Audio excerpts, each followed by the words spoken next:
if you're going through the motions and going through life struggling with what you should do, where you should go, how you should like navigate your obstacles and navigate your problems, this video is for you.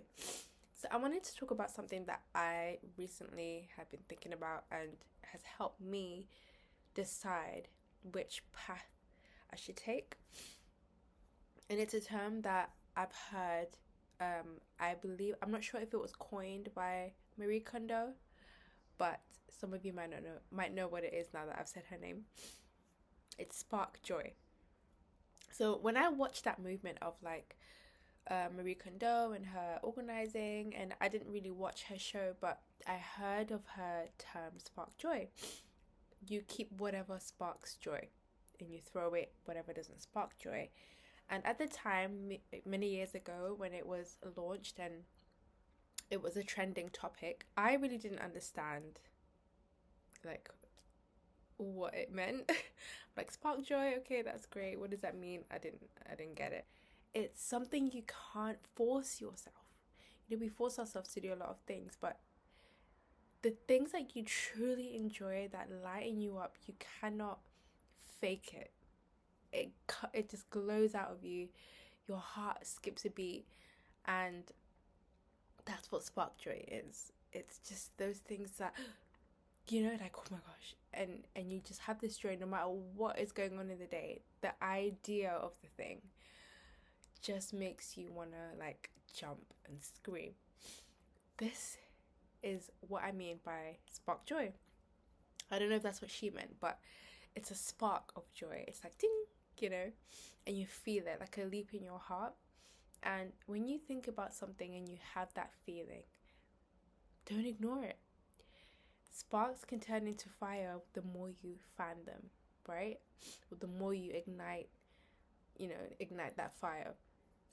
And I just believe that whatever it is that sparks joy is where you need to go or what you need to do. Then look for those things that spark joy and invest in those things. For some people, that's family, and they just love being around their family, and that's what you focus on. So, and that's what gets you through the hard times, gets you through the things that you have to do, that you don't want to do. It can be certain types of people that spark joy.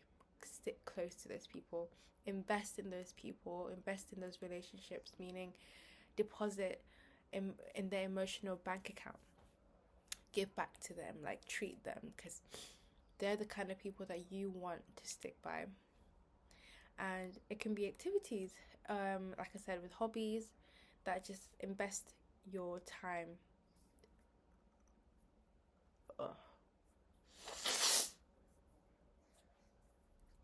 It can be activities and hobbies, like I said, which you can do after work, you can do in the weekends.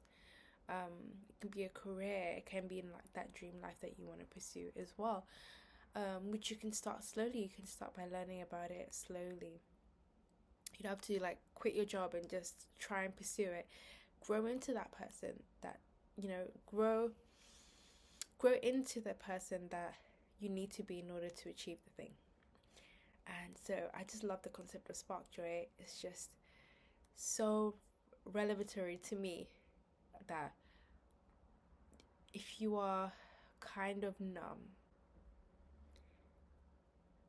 think about the things that spark joy. And it might take time because you have to look back and reflect on your memories and reflect on your past experiences and dream a little bit. You know, what do you daydream about?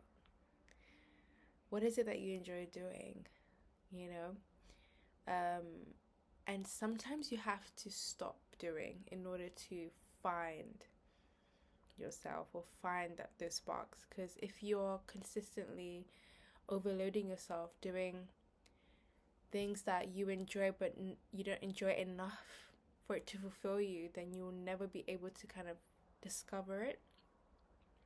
For example, when you think about food, if you continue to consume junk food, you will always fulfill your appetite to the point where you won't have appetite for actual nutritious food that will actually build you up. It's the same thing. We don't just feed ourselves with our food, we feed ourselves with what we watch and what we listen to and what we say. And so, what are you watching and hearing and saying? Because these are the things that are making you you and are defining yourself and are changing your paradigms and changing your beliefs about yourself, about the world, about other people. And that's why gossiping cannot be good, because you're amplifying the negative with your words with somebody, and there is no one on earth that is only bad.